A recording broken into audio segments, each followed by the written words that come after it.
안녕하세요. 여러분의 주치의 건강 스페셜 왕성호입니다. 안녕하세요. 치의학 박사 정유미입니다. 오늘도 질병과 건강에 관한 다양한 정보와 시청자분들을 위한 1:1 맞춤 상담이 준비되어 있습니다. 방송을 보시다가 나와 내 가족의 건강에 대해서 궁금한 사항이 있으시면 지금 바로 02-2000-4959로 전화 주시면 자세한 상담이 가능합니다. 여러분들의 많은 참여 부탁드립니다. 그럼 오늘 이야기 나눠볼 주제 빅나리 아나운서와 함께 먼저 만나보시죠. 100세 시대를 맞아 치아 건강의 중요성이 더욱 강조되고 있는 요즘. 이 밥이 보약이다라고 하지만 치아가 부실하거나 빠져서 먹는 게 가장 힘든 일이 되어버린 어르신들 많으시죠. 이뿐만 아니라 최근에는 젊은 층에서도 잇몸병이나 충치, 사고 등으로 치아가 손실되는 경우가 많아 임플란트 시술 환자가 증가하는 추세인데요. 임플란트라는 말은 많이 들어봤지만 막상 자신의 일이 되었을 때는 어디서부터 알아보고 결정해야 할지 난감하실 것 같은데요. 이 임플란트는 어떤 경우에 꼭 필요할지, 그리고 다양한 시술법 중에 나에게 가장 적합한 방법은 무엇인지 임플란트 파헤치기 지금 시작합니다.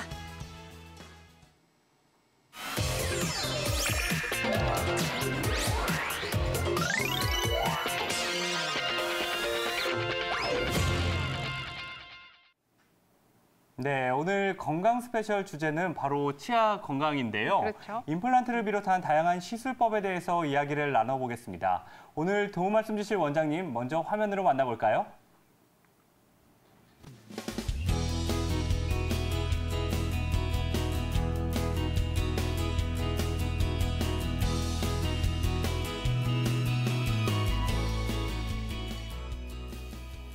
네, 우중희 원장님 자리에 나오셨는데요. 인사 나눠보도록 하겠습니다. 안녕하세요. 안녕하세요.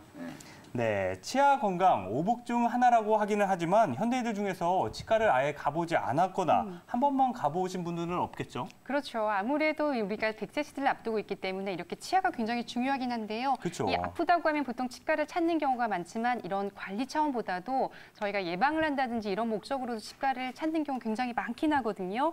보통 무슨 다른 질환들도 마찬가지긴 하지만 100세까지 또 맛있는 음식을 먹고 뭐 씹고 뜯고 맛보는 즐거움이 사실 치아가 없다라고 하면 훨씬 많이 줄어들 수 있기 때문에 굉장히 중요한 부분이 사실 치과가 아닌가 싶어요. 그렇죠. 또 한 조사에 따르면요. 매년 임플란트 환자 수가 크게 증가를 보이고 있다고 합니다. 네. 또 연령층도 매우 낮아지고 있다고 하는데요. 네. 예전에는 이렇게 노인층들만 임플란트를 한다고 많이들 생각했었는데 네. 요즘에는 젊은 친구들도 임플란트를 굉장히 많이 한다고 해요. 그러니까요. 잦은 사고뿐만 아니라 다양한 이유 때문에 이렇게 임플란트를 한다고 하는데 오늘 원장님과 자세히 이야기를 나눠보도록 하겠습니다. 네. 유종규 원장님, 임플란트 정확히 어떤 걸 이야기하는 건가요? 임플란트는 일단 치과에 적용되기 전에도 우리 인체의 많은 부분에 사용됐던 거를 이제 임플란트라고 했습니다. 근데 이제 치과용 임플란트가 개발이 되면서 치아에 맞는 아무래도 치아가 자체가 이제 수분이 많은 곳이잖아요. 그렇죠. 수분이 많은 곳이고 항상 이렇게 금속 같은 게 이렇게 녹슬기가 좋은 환경이기 때문에 타이타늄이라는 어떤 금속을 사용해서 우리 인체에 최적화된 그리고 뼈랑 잘 붙을 수 있는 그런 재질을 심어서 그 뿌리, 우리의 치아의 뿌리 부분을 형성하게 그렇게 수술을 한 후에 그다음에 치아를 재건하는 그런 것을 임플란트라고 할 수 있습니다. 치과용 임플란트라고 하죠. 네. 그렇군요. 네, 원장님 실제로 이렇게 임플란트라고 하는 거는 역사가 좀 오래된 건가요? 어떤가요? 많이들 궁금할 것 같긴 한데요. 역사는 되게 오래됐죠. 1950년, 60년대부터도 많이 개발이 됐지만 사실상 연구가 됐던 거지 그게 실상 이제 우리 대중에게 된 거는 이제 저희 나라 같은 경우는 좀 90년도부터 조금 활발해지기 시작했다고 보시면 되고 최근에는 뭐 너무 많은 치과 의사분들이 모든 거의 대부분의 치과 의사분들이 임플란트 수술을 어느 정도 익히고 나와서 대부분의 한국 치과에서는 어딜 가시든지 임플란트를 하실 수 있는 그런 환경이 되어 있죠. 그렇군요. 물론 치아가 외부적 충격으로 인해서 손상을 받는 경우도 있지만 이렇게 자연스럽게 치아가 손상되는 경우도 굉장히 많잖아요. 그렇죠. 이런 치아, 영구 치아도 결국 수명이 있는 건가요? 어떻게 봐야 되는 건가요? 우리 인체 모든 부위가 일단은 수명이 있겠죠. 이게 저희 야구 선수로 치면은 투수가 이제 어깨가 한 개, 100개 이상 못 던지게 막는 것처럼 어떤 우리 인체의 몸은 분명히 수명이 있는 그런 수명이 있다고 보시면 되고요. 네. 또 자동차 부품 같은 것도 사실 뭐 다 수명이 있어서 교환을 해야 되잖아요. 그렇죠? 예. 그거와 마찬가지로 저희 치아도 평생을 쓸 수 있는 환경을 갖고 있는 환경에서 90세, 100세까지 쓰시는 분들도 있지만 아주 빠른 시간 안에 10대 때 뭐 치아가 뽑힌다든지 이런 네. 경우도 분명히 많이 나타나고 있습니다. 그래서 그 치아 상실에 치아를 이제 빼게 되는 경우에 현재에서 가장 좋은 방법이 이제 임플란트라고 볼 수 있겠습니다. 네, 지금 치아의 구조에 대한 사진이 나갔는데요. 네. 치아의 구조에서 어느 부분이 이렇게 손상이 되는 건가요? 지금 사진을 보시면 치아의 구조를 보면 저 위에 보면은 범낭질이라고 지금 나와 있잖아요. 네. 예, 예. 저게 이제 보면은 갑옷이죠, 갑옷. 우리 네. 인체에서 가장 단단한 뼈보다도 단단한 게 저 범낭질이라고 보시면 되고. 네. 그러니까 아주 악조건. 사실 이 수분이 많은 곳이 악조건이잖아요. 네. 거기서 이제 치아의 안에 중요한 것을 지켜주는 갑옷 같은 존재라고 볼 수 있고.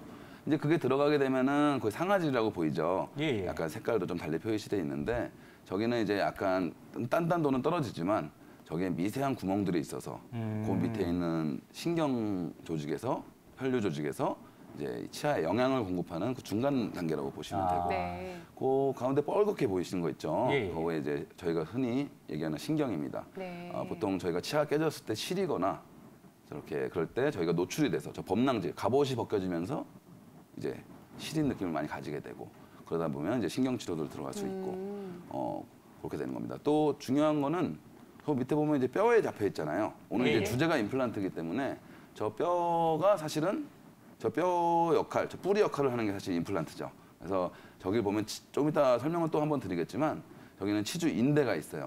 지금 보시면은 그러니까 우리 팔이나 이런 데도 인대가 있듯이 예, 예. 이 치아 뿌리에도 인대가 있어서 어떤 쿠션 역할을 해주고 네. 또 심한 충격을 받았을 때 그거를 이겨낼 수 있게 해주는 그런 인대가 있습니다. 그리고 그 제일 중요한 거는 저 뼈. 앞으로 오늘의 주제는 저 뼈에 심을 이제 임플란트인데 치조골이 네. 선천적으로 좋은 사람이 있고 좀 안 좋은 분도 있고 네. 그래서 참 저 오늘 다룰 저 임플란트의 주제랑은 꼭 알고 계셔야 될 기본 단어가 아닐까 생각이 드네요. 네. 네. 네, 이렇게 보니까 사실 저도 치과 의사이긴 하지만 오늘 좀 많이 배워갈 것 같은 이런 생각이 들긴 하거든요. 예. 근데 이렇게 중요한 치아가 상실한 경우라고 하면 여러 가지 치료법이 있긴 있어요. 그 중에서 오늘 뭐 몇 가지 치료법을 많이 소개해 주실 것 같은데 원장님 어떤 치료법이 있을까요? 네. 일단 치아가 빠졌을 때 뭐 예전에 전통적 임플란트가 이제 나오기 전에 했던 것들이 이제 브릿지죠.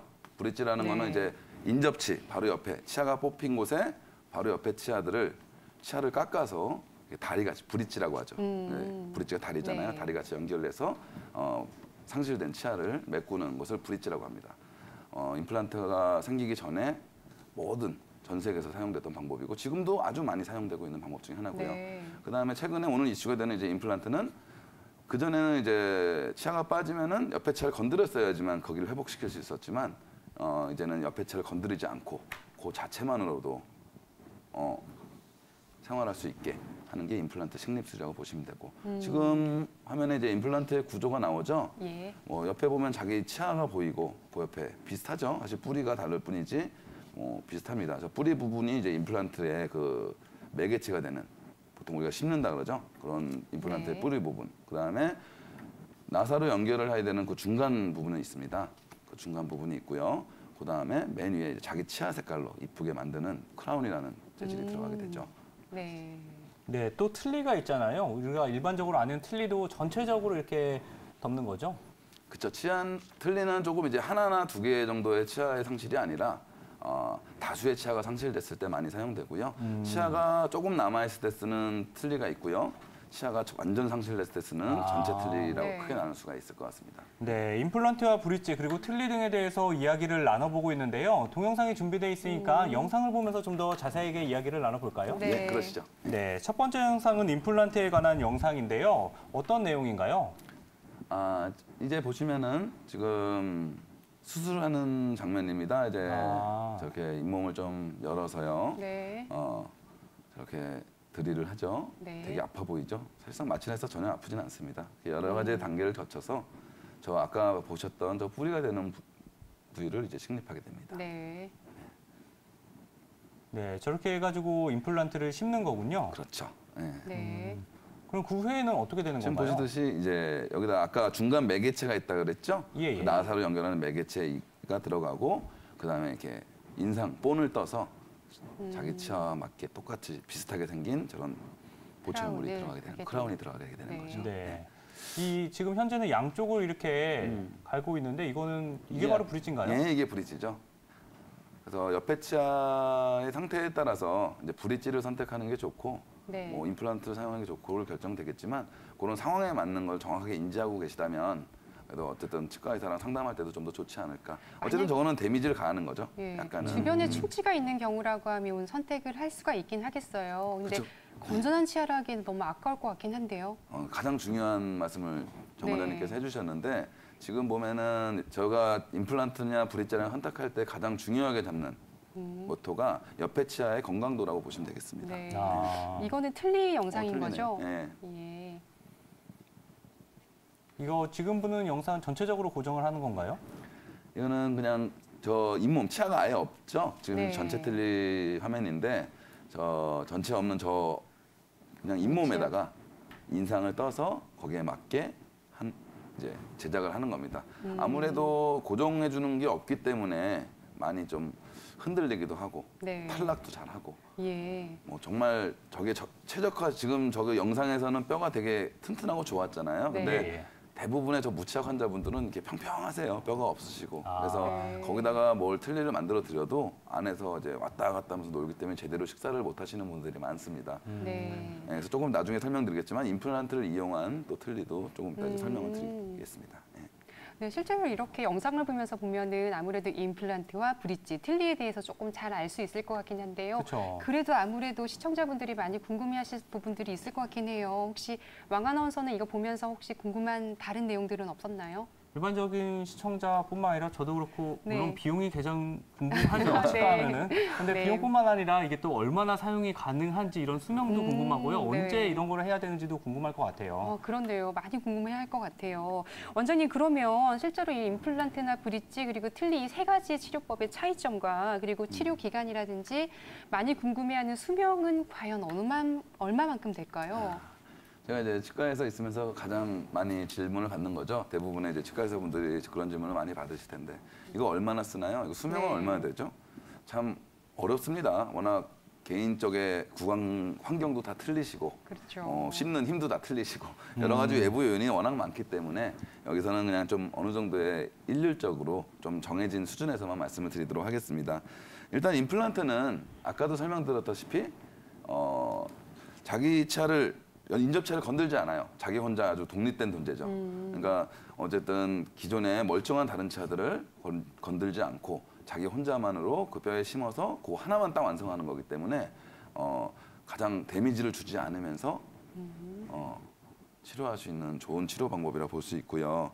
일단 그 씹는 힘도 저 심어놓은 저 뼈랑 한번 임플란트가 붙으면 사실 제거가 어려울 정도로 아주 뼈에 단단히 붙습니다. 고루쪽에 한번 되면은. 그래서 거의 씹는 힘도 자기 치아와 거의 비등하게 되실 수가 있고요. 예. 차이점은 자기 치아는 아까 설명드렸죠. 이렇게 쿠션이 있는가 하면 임플란트는 쿠션이 없습니다. 네. 그런 것들을 잘 알고 판단을 하셔야 좋긴 좋지만 너무 하드한 원래 단단한 게 부러지는 거죠.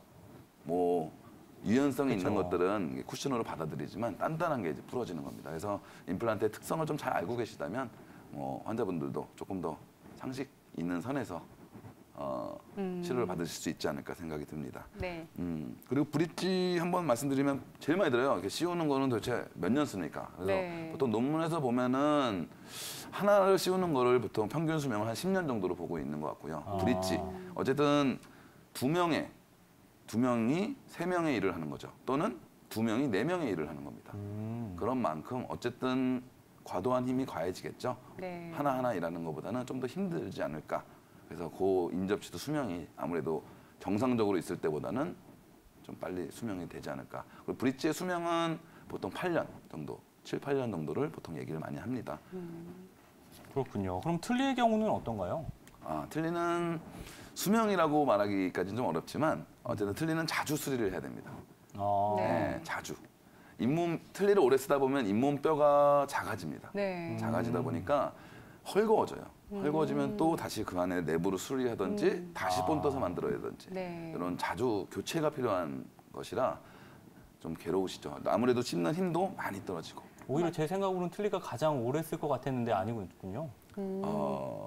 그래서 틀니가 제일 나이 들어서 쓰지 않을까 네, 네. 예상을 해봅니다. 그리고 또 네. 일상생활할 때 자꾸 빠지잖아요. 그런 아우. 것들이 굉장히 많이 불편한 요소가 되지 않을까 해요. 그죠? 밥 먹다 튀어나오는 영상들도 많이 돌아다니잖아요. 네. 모르니까 네. 어쨌든 고정이 돼 있지 않은 거기 때문에 아. 편하다고 볼 수는 없을 것 같습니다. 그렇군요. 예. 네. 우선적으로 이렇게 임플란트라든지 브릿지를 하게 되는 경우라고 하면 우선 치아를 상실했단 말이에요. 그쵸. 이렇게 하고 나서 저희가 보통 이를 상실하고 나면 바로 임플란트를 해야 된다, 또는 좀 기다렸다 해야 된다, 여러 가지 얘기들이 많이 있단 말이에요. 원장님, 어떤 방법이 가장 좋고 어떤 시술 방법이 있을까요? 예.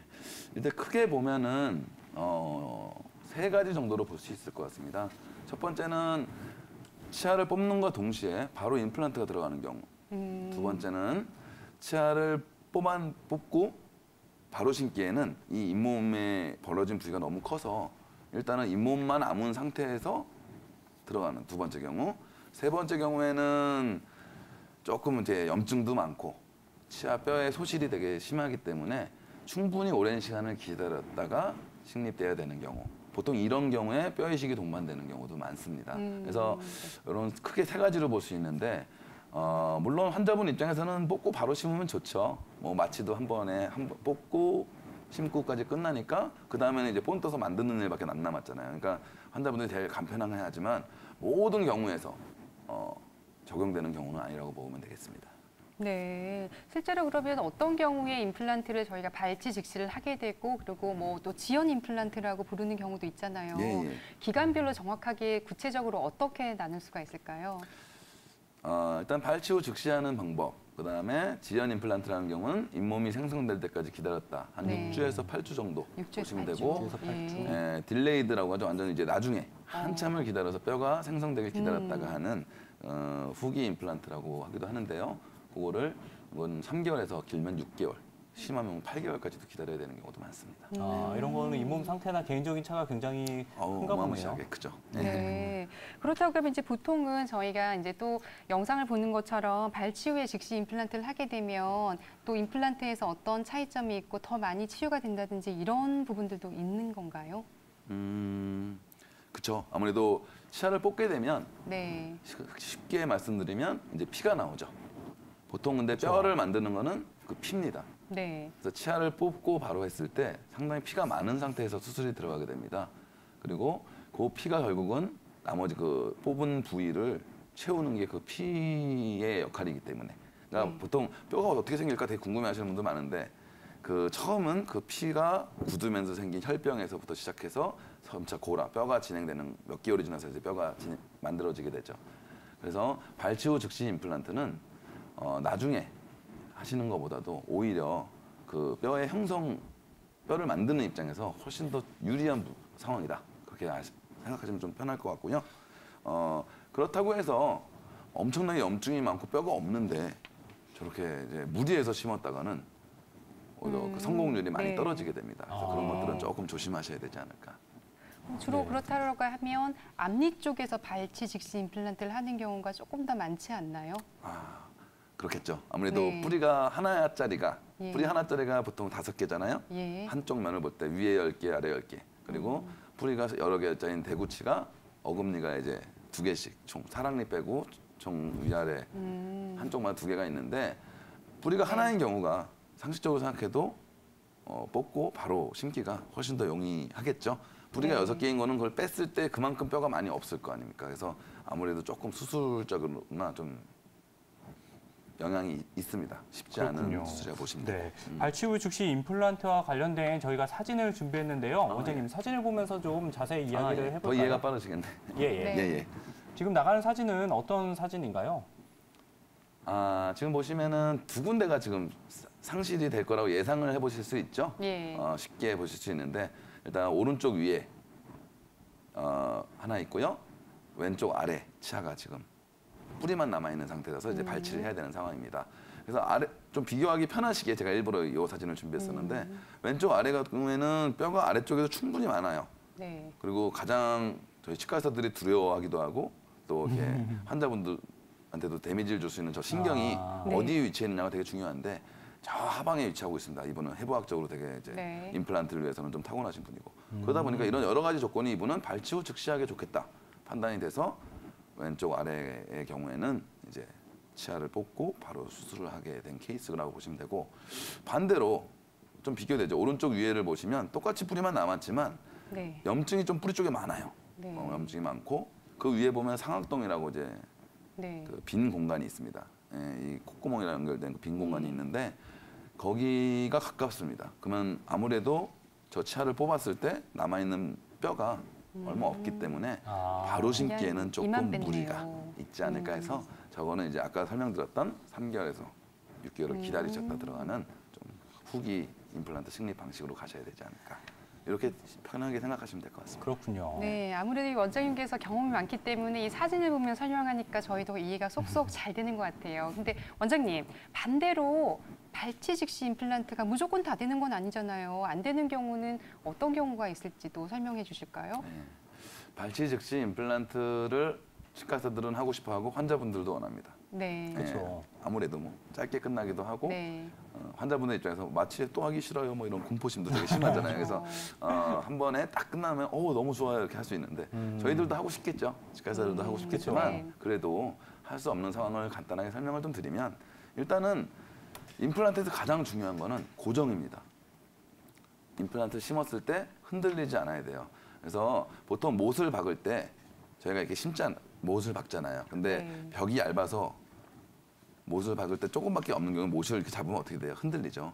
근데 그렇죠. 벽이 두꺼운 거에 못을 제대로 박아놨을 때는 절대 흔들리지 않습니다. 마찬가지로 임플란트도 밑에 있는 뼈가 충분히 있어야지만 바로 발치하고 즉시 수술을 시행해 볼 수 있는 거고요.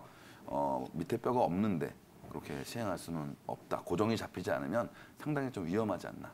그래서 치과의사들도 좀 꺼려하고 환자분들한테도 위험한 시술은 좀 시도하지 않는 게 좋습니다. 다만 그리고 그런 경우가 또 언제 있냐면은 보통 이제 치아를 뽑는 경우에 어떤 외상을 받아서 뽑게 되는 경우에는 염증이 있진 않아요. 얘는 건강한 치아였으니까 건강한 치아였다가 갑자기 이제 어떤 데미지를 통해서 없어진 거기 때문에 뼈가 충분히 많은 경우가 많습니다. 보통 이제 앞니에 네. 공을 맞았다든지 뭘 해서 앞니가 빠진 경우에 이런 경우에는 이제 발치 즉시 임플란트를 많이 하는 편이고요.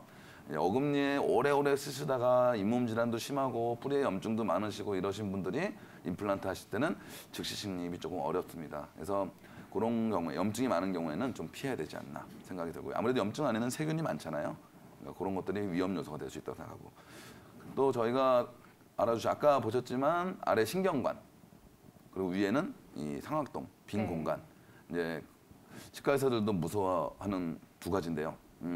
그게 되게 근접해 있거나 그래서 잘못 드릴을 하다 그게 손상이 가해지거나 위에는 상악동 같은 거 뚫릴 염려가 있을 때 그럴 때는 발치 즉시를 좀 하지 않는 편입니다.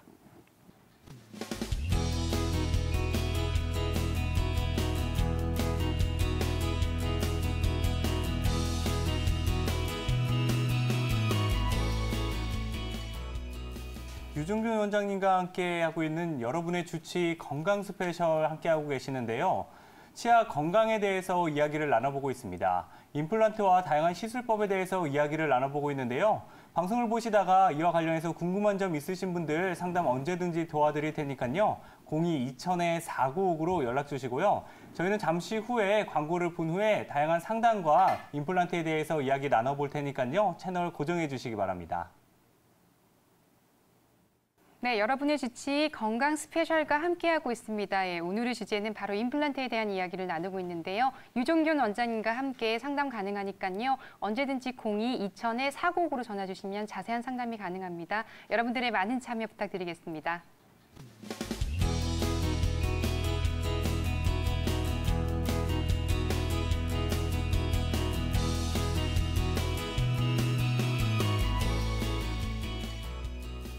네, 저희는 먼저 전화 상담을 통해서요. 궁금한 점 해결해 보도록 하겠습니다. 시청자님 안녕하세요.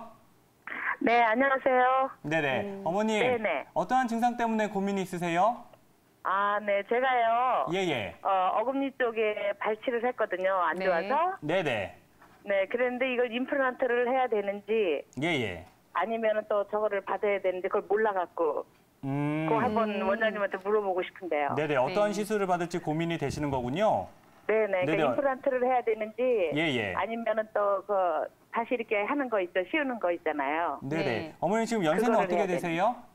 아, 제가 60대 후반이거든요. 60대 후반이시고요. 유중규 네네. 원장님, 우리 어머니께서 현재 발치를 한 상태인데 어떠한 치료법이 우리 어머님께 도움이 될 수 있을까요? 예, 그럼 네, 제가 안녕하세요, 어머님. 아유, 네, 안녕하세요. 네, 이렇게 의논 드리려고 전화드렸습니다. 아유, 반갑습니다. 예. 네네. 어디 치아를 뽑은 위치가 어디신가요? 어금니 쪽인가요? 아니면 어금니 앞쪽이신가요? 쪽 한 세 번째 정도 되거든요. 세 번째. 끝에서 세 번째요? 네네. 예. 근데 그걸 뿌리질을 해야 되는지 아니면은 임플란트를 해야 되는지 뭐 꼭 제가- 상담하고 싶어서요. 제가 뭐 사진을 보진 못해서 정확하게 설명을 못 드리겠지만 어쨌든 그러면 네네. 그 옆에 있는 치아들이 네네. 혹시 이렇게 아주 건강한 치아인가요? 아니면 예전에 한번 치료를 몇 번 받으신 적이 있으신가요? 예, 한 10년 전에 요거를 한번 이렇게 씌웠어요. 아, 씌우셨어요. 네네네. 옆에 이들은 두 개 그랬거든요. 다 씌우셨어요? 앞에, 뒤에 다? 네네. 아, 예. 10년 전에 씌우셨고요. 네, 한 10년 됐어요. 뭐 흔들리거나 그러진 않으시나요? 예, 그렇진 않아요. 그냥 밥 먹는 데는 별 이상은 없어요. 아, 그 치아만 하나 이게 빼게 되신 근데 내 경우군요. 치아만 뺐으니까 이걸 아. 어떻게 해야 되나 싶어서. 보통 이럴 때는 네. 앞에 치아의 상태를 많이 보고 저도 이제 브릿지, 아까 말씀하신 게 브릿지거든요. 네, 브릿지로 그게 할지 브릿지군요. 임플란트를 네네. 할지 환자분이랑 이제 많은 상담을 해드리는데 네. 지금 어쨌든 어머님의 경우에는 네. 지금 이미 양쪽 치아를 이미 건드린 상태예요. 그렇죠? 이미 아, 치아를 네. 씌웠어요. 그리고 10년이 지났다는 거는 이미 그렇죠. 이것도 네, 유효기간이 네. 거의 다 돼간다고 보시면 돼요. 그러면은 아. 어차피 이것도 바꾸셔야 되고 또 치아가 네. 뭐 밥 먹기에 이상이 있을 정도로 흔들리지 않은 상황이니까 네. 이거는 이 상황에서는 굳이 임플란트보다는 물론 임플란트 네. 하셔도 상관없지만 임플란트도 하고 요것도 또 씌우고 요것도 또 씌우면은 금액도 많이 네. 들어가고 또 아, 그러게 치아가 돈이 많이- 튼튼하니까 이번 네, 경우에는 좀 브릿지가 훨씬 더 좋은 선택이 아닌가 제 아, 개인적인 네. 생각입니다. 아유, 예, 원장님 감사합니다. 네, 어머니 궁금한 점이 좀 고맙습니다. 해결되셨어요? 네, 아주 고맙습니다. 이렇게 상담해 주셔서 감사드립니다. 네네네. 또 고민 되시면은 저희가 언제든지 상담 도와드릴 테니까요. 또 연락 주시기 네네. 바랍니다. 예, 감사합니다. 네, 감사합니다. 네. 네, 생방송으로 진행되고 있는 건강 스페셜 유종균 원장님과 함께하고 있는데요. 이와 관련해서 궁금한 점 있으신 분들 언제든지 상담 접수도 가능하니까요. 연락 주시기 바랍니다. 네, 이번에는 그러면 틀니에 대한 이야기로 좀 넘어갔으면 좋겠는데요. 아무래도 치아를 상실하고 나면 제일 첫 번째로 생각했던 게 옛날에는 틀니였단 말이에요. 근데 보통 틀니를 사용하시는 혹시 어르신들을 보신 적 있으세요? 틀리요? 저는 네. 방송에서 이렇게 드라마 같은 데서 본 것 같아요. 실제로 굉장히 불편하고 많이 헐겁고 이런 증세가 있기 때문에 이걸 보완하기 위해서 요즘에는 일반 틀니 외에 임플란트를 이용한 또 틀니가 있다고 하거든요. 예, 이런 예. 부분 들어는 보셨을지 모르는데 원장님께 조금 더 자세하게 들어봤으면 좋겠어요. 원장님, 일반 틀니와 소위 임플란트 틀니라고 부르나요? 이거의 차이점은 정확하게 어떻게 되는 건가요? 아까 설명을 드렸죠. 그러니까 네.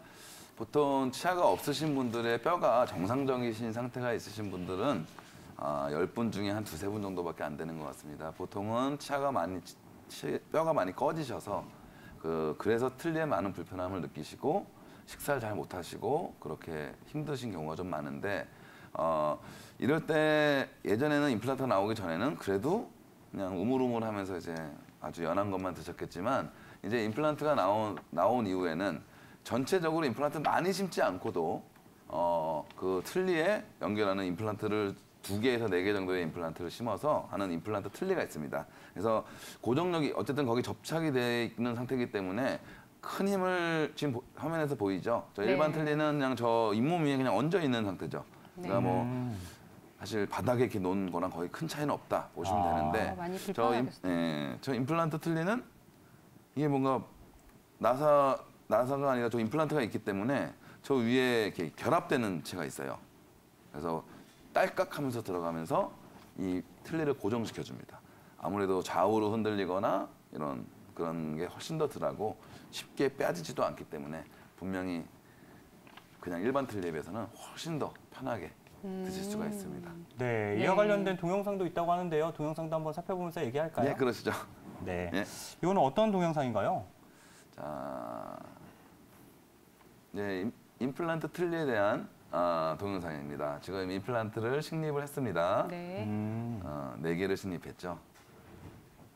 그리고 그 위에 뭔가 저 저거는 뭔가요? 버튼 같이 생긴, 그러니까 뭐 연결체죠. 임플란트와 저 틀니를 연결해주는 그 네. 중간 매개체라고 보시면 됩니다. 쉽게 얘기하시면 그래서 저것들이 잡아주기 때문에 틀니를 보통 요거를 이제 임플란트 틀니라고 하는데 이걸 일반 틀니 쓰시다 이걸 하시는 분들은 너무 좋아하시죠.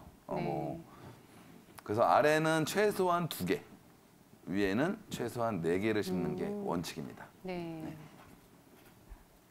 네, 또 이렇게 틀리하는 방법이 또 다양한 점들이 있는 것 같은데 그런 또 단점들도 아까 얘기를 해주셨잖아요. 이런 단점들을 보완하려면 그럼 어떻게 하는 게 좋을까요? 이런 단점들을 보완하려면 아무래도 임플란트 틀니도 어쨌든 틀립니다.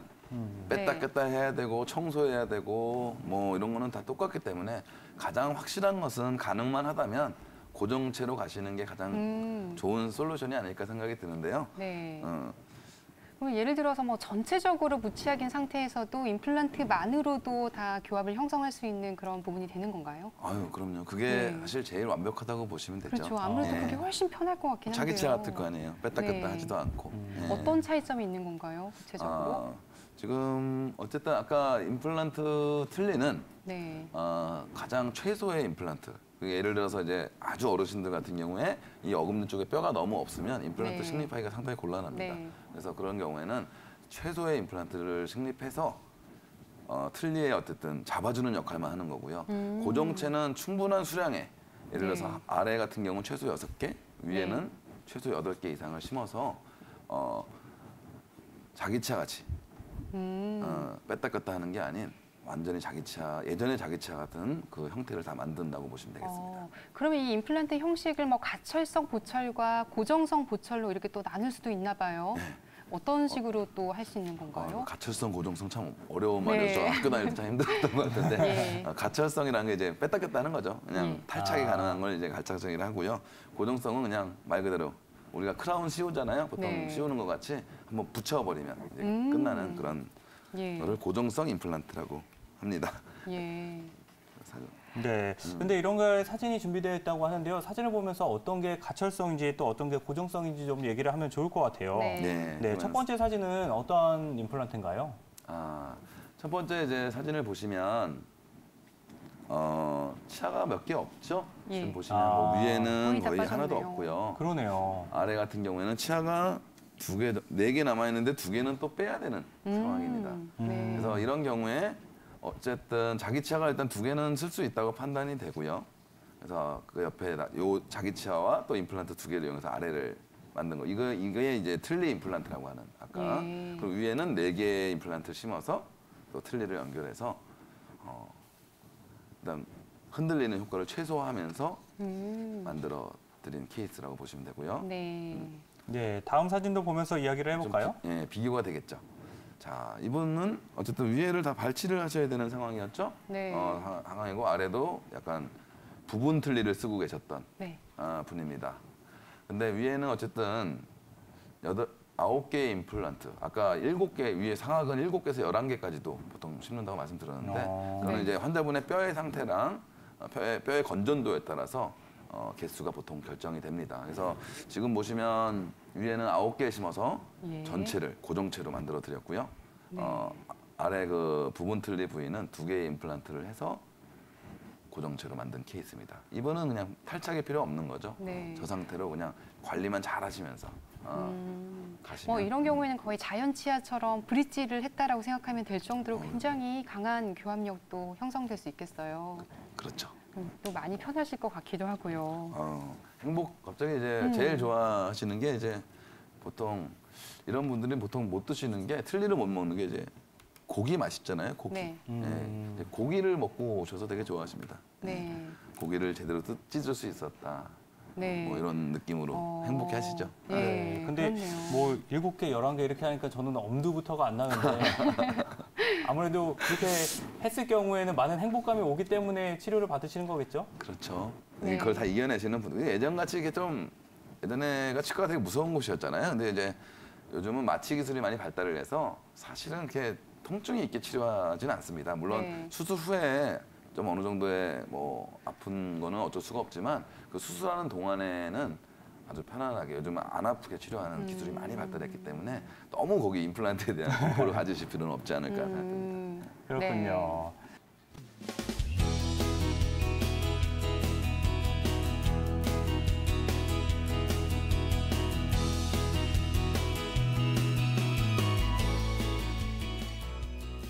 유준경 원장님과 함께 건강 스페셜 함께하고 있는데요. 치아 건강에 대해서 이야기 나눠보고 있습니다. 이와 관련해서 궁금한 점 있으신 분들 지금 바로 상담 가능하니까요. 02-2000-4959로 연락 주시고요. 저희는 이어서 다음 시청자분 전화 연결을 통해서 궁금한 점 해결해 보도록 하겠습니다.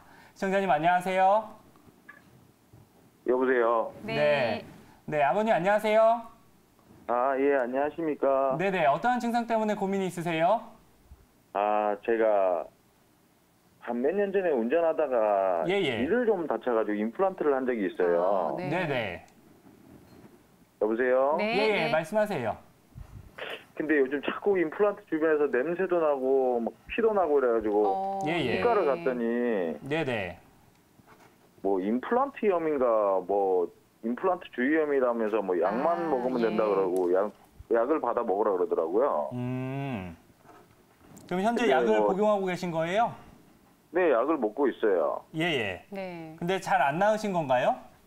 잘 안 나은 게 아니고요. 먹을 때는 좀 좋아졌다가 또 부었다가 뭐 별 차도가 없는 것 같아요. 그래서 걱정도 되고 재발하는 거 아닌가 신경도 쓰이고 그래서 걱정이 돼서 이럴 때는 어떻게 해야 됩니까? 또 염증이 또 재발하고 이래서 시청자분께서 고민이 많으신 것 같은데 연세는 어떻게 되세요, 시청자님? 올해 40살입니다. 네. 우리 시청자님께서 계속해서 또 염증 때문에 많이 고민하고 계신데 원장님 이런 경우에는 어떻게 하는 게 좋을까요? 아, 환자분 혹시 그 부위가 어디가 돼요? 다치신 임플란트 하신 부위가? 앞니 쪽이거든요. 앞니 쪽이세요. 앞니에 하나 하신 거죠? 예, 앞니 하나 있습니다. 아, 사고로 그러신 거네. 그러면 그렇죠? 네. 뭐 사고 나고 조금 운동하다가 뭐 다쳐가지고 임플란트를 뭐 해야 되는지 안 해야 되는지 모르겠는데 임플란트 하라 해서 했습니다 일단. 아, 그러셨군요. 예. 이 앞니에 이제 하나 식립한 경우에 앞니 쪽이 일단 어금니 쪽보다는 뼈가 얇고 강도가 적을 수밖에 없습니다. 그래서 앞니 쪽에 이제 임플란트 단 하나 뼈가 뭐 아주 충분한 상황이었으면 모르겠지만 분명히 이제 사고가 나셨으면은 뼈에도 분명히 손실이 있었을 거라 판단이 되는데요. 그러다 보니까 뭐 정확하게 어떤 시술을 받으셨는지 모르겠지만 뭐 뼈 이식을 하셨을 수도 있고 뭐 어떤 앞니 발치 후 즉시 아까 설명드린 것처럼 발치 후 즉시 심으셨는지 뭐 어떤지 모르겠지만 이 앞니 쪽이 어쨌든 뼈가 좀 약합니다. 그래서 특별히 좀 신경을 많이 쓰셔야 되고 이 앞니에 임플란트 하나 하시는 거에 대해서는 조금 좀 조심해 하시는 게 좋습니다. 아, 그리고 원장님 제가 이 술을 좋아하는데 술하고 이 임플란트하고 뭐 또 관계가 있나요? 뭐 의사로서 뭐 술이 좋다고 말하면 안 되겠죠. 그렇지만은 뭐 임플란트 술을 좋아하시는 분들이 수술 후에 또 이렇게 음주하시는 분들도 되게 많아요. 이제 그런 거는 사실 그게 가장 걱정스러워가지고요. 좋지 않고요. 그 당시에도 만약 그러셨다면 그게 약간의 원인이 되실 수도 있지 않을까 예상을 해봅니다. 어쨌든 환자분 뭐 그래서 그 치과를 다니시고 계신가요? 그 치과가 없어져가지고 다른 치과로 지금 바꾸고 동네 가까운 치과로 다니고 있어요. 아, 없어지셨어요? 예. 아, 어쨌든 뭐 보통 이제 임플란트를 다른 데서 심고 오신 분들한테 이제 다른 치과 원장들이 보는 걸 그렇게 썩 좋아하지는 않습니다. 그렇지만 어쨌든 좋은 원장님 새로 만나셔서 임플란트 아직 망가지신 것 같진 않아요. 염증이 좀 자주 생길 뿐이지. 그래서 뭐 항상 약으로만 치료하지 마시고요. 자주 청결하게 청소하시면서 잇몸을 계속 지속적으로 치료를 하신다면 호전될 가능성도 있으시니까 너무 걱정하지 않으셨으면 좋겠습니다. 아유, 감사합니다. 앞으로 잘 관리하겠습니다. 네, 꾸준히 치료 잘 받으시고요. 또 궁금한 점이 생기시면은 언제든지 상담 도와드릴 테니까 연락 주시기 바랍니다. 네, 감사합니다. 네, 감사합니다. 네. 원장님, 그런데 상담을 하다 보니까 궁금한 점이 생겼는데 그 치료를 받다가 갑자기 치과가 없어지는 경우가 분명히 있을 거예요. 이럴 때는 요즘 참 다른 치과를 가야 되는데 어떻게 해야 되나요? 저도 이제 제 환자분들 중에 이제 그러신 분도 있고 요즘 좀 치과 뭐게 있으기도 합니다. 이렇게 일명 뭐 먹튀치과라고 하죠. 네. 그러니까 뭐 하다가 뭐 어떤 이유에서 간에 뭐 그분도 뭐 사정이 있으셨겠지만 어쨌든 없어지면 이제 환자분들은 갈 데를 있는 거잖아요. 네. 그래서 사실 의사라는 직업이 좀 책임감이 있어야 된다고 좀 생각을 하고 혹시나 그렇게 없어지는 치과 다니신 분들도 너무 실망하지 마시고 우리나라가 치과 강국입니다. 그러니까 주변에 좋은 원장님들 되게 많으실 테니까 새로운 좋은 원장님 만나셔서 잘 관리받으시는 게 좋지 않을까. 네, 우리 시청자님도 네. 걱정하지 마시고 꾸준히 치료 잘 받으시고요. 항상 술 드시고 나신 후에는 이 닫고 주무시면 좋을 것 같습니다. 네, 실제로 굉장히 중요한 것 같은데요. 임플란트를 했다고 해서 갑자기 어느 하루날 갑자기 구강 상태가 좋아지는 건 아니란 말이에요. 그쵸. 그렇기 때문에 계속적으로 또 치과 치료받고 하는 부분이 관리가 굉장히 중요할 것 같은데 어떤가요, 원장님? 그렇죠. 네. 이제 임플란트라는 거는 어쨌든 간에 인공체잖아요. 네. 우리 몸에 들어온 낯선 물질입니다. 아무리 그게 치과계 혁명을 가져올 정도로 사실은 좋은 치료법이고 많은 사람들에게 지금 시술되고 있고 또 그거 덕분에 많은 분들이 이제 식사를 잘 할 수 있게 됐지만 어쨌든 뭐든지 남있게 들어오면 우리 몸에 자연스러운 상태인 건 아니기 때문에 그 청결도 네. 그 감염이 되지 않게 조심하는 것들 그런 네. 것들을 좀 신경 써주셔야 되고 임플란트를 내가 한번 했다 하시면은 무조건 치과를 자주 찾으시는 게 좋습니다. 네. 뭐 3개월에 한 번이든 6개월에 한 번이든 이렇게 자주 가셔서 관리 받으시는 게 그 임플란트를 오랫동안 쓸 수 있는 지름길이 아닐까 생각됩니다. 네, 원장님 실제로 이렇게 보니까 결국에는 잇몸뼈라든지 잇몸 상태가 굉장히 중요하다는 얘기인 것 같은데요. 그런데 잇몸뼈가 많이 주저앉거나 없는 경우라고 해도 임플란트를 꼭 못 심는 건 아니라고 하더라고요. 보통 저희가 이런 경우에는 뭐 잇몸에 뼈 이식을 한다 이런 경우를 많이 얘기를 하는데 정확하게 뼈 이식은 어떤 방법으로 이루어지는 시술인가요? 그 뼈 이식이 참 말이 무섭잖아요. 네. 그렇죠. 뼈도 무서운데 이식도 무섭잖아요. 그러네요. 그러니까 참 뼈 이식하면 이제 이게 뭐 얼마나 힘든 치료가 될까 하고 이제 환자분들도 네. 많이 걱정을 하시는데 사실 환자분들은 그냥 임플란트 하시는 거랑 뼈 이식하는 임플란트랑은 보통 통증 차이는 없습니다. 네. 그거는 이제 시술 방법의 차이일 뿐이고 거기에 대해서 너무 지나친 두려움이나 이런 건 가지실 필요는 전혀 없으실 것 같고 뼈 이식을 해야 되는 경우가 이제 있을 수밖에 없습니다. 이제 치아를 뽑게 되면은 아까처럼 오신 분처럼 어떤 외상에 의해서 그랬다면은 굳이 뼈 이식 필요 없을 수 있겠지만 보통은 서서히 잇몸이 나빠지면서 뼈가 소실되면서 이제 임플란트를 하셔야 되는 분들이 많기 때문에 네. 그 뼈를 재건해야 되는 경우가 꽤 많이 있습니다. 그래서 지금 사진에도 나오는데요. 여러 가지 방법이 있죠. 이 한쪽 면만 뼈 이식을 하는 경우 또 저렇게 주변에 아까 임플란트 주위염이신 분 전화 오셨었죠. 네, 그분처럼 주위염이 있을 때 주변에 다시 뼈 이식을 하는 경우 또 하나는 아예 뭐 위쪽으로 뼈가 너무 없어서 이 위로 올리는 경우 또 하나는 치아를 뽑았는데 그 치아가 너무 커서 임플란트보다 크겠죠. 그러니까 그러다 보니까 그 주변에다 뼈 이식을 하는 경우 이게 나뉠 수가 있는데요. 보통 뭐 1번이나 4번 같은 경우에는 되게 예후가 되게 좋습니다. 네. 되게 좋고요. 왜냐하면 저 상태라는 거는 어쨌든 1번 같은 경우는 한 면만 하는 거기 때문에 그쪽의 형태만 잡아주면 되는 거라 네. 보통은 유지가 잘 되고요. 4번 같은 경우는 제일 좋죠. 저기는 그냥 치아 뽑은 자리에 좌면으로 둘러싸인 곳에 뼈가 들어가는 거라서 거의 뭐 성공률 100%를 자랑할 정도의 그런 좋은 뼈 이식 방법이고요. 네. 2번, 3번은 이제 좀 사실은 이렇게 쉽진 않습니다. 저렇게 네. 이제 위쪽으로 네. 뼈를 만드는 거는 사실 만들었다가도 다시 내려오는 경우도 되게 많고요. 그래서 가급적이면 저런 상태가 안 되도록 더 관리를 하시는 게 좋으실 것 같아요. 네. 네. 원장님 그리고 이제 보통 상악동에 뼈 이식을 한다라고 하는데 이런 것도 또 동영상이 준비되어 있다고 하더라고요. 네. 영상 보면서 설명해 주시면 이해가 쉬울 것 같아요. 예, 알겠습니다. 상악동의 뼈를 이식한다는 거는 어떤 의미인가요? 상악동이라는 거는 우리 저 뼈 안에 있는 저 빈 공간이라고 보시면 됩니다. 네. 근데 뼈가 얼마 없죠 지금. 예. 아. 저 임플란트는 훨씬 더 길은데 그래서 여기 구멍을 뚫고 위로 이제 올립니다. 네.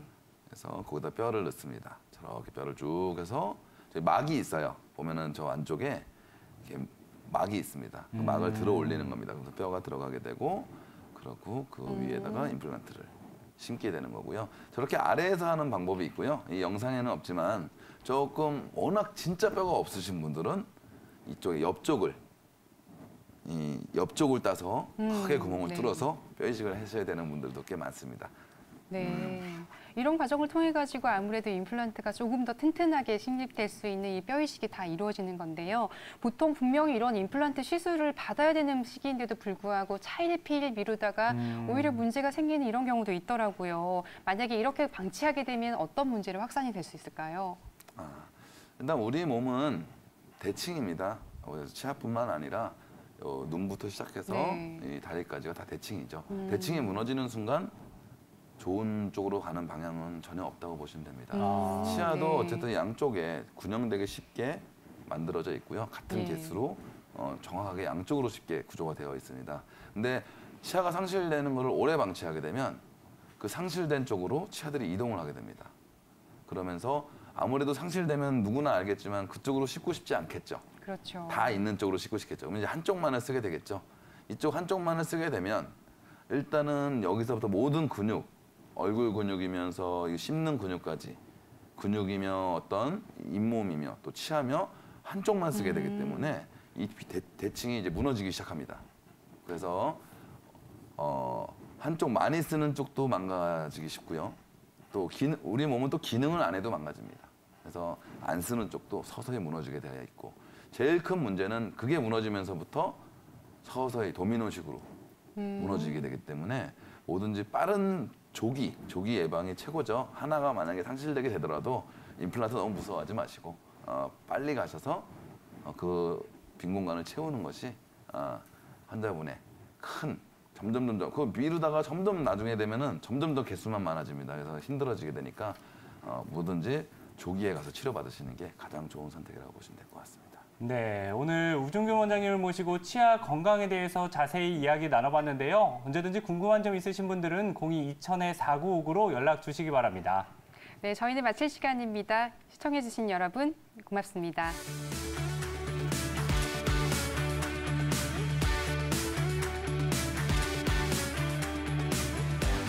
본 방송은 의료 정보에 대한 제공일 뿐 의료 정보에 대한 과시는 위험을 초래할 수 있고 모든 치료에는 부작용이 동반될 수 있습니다.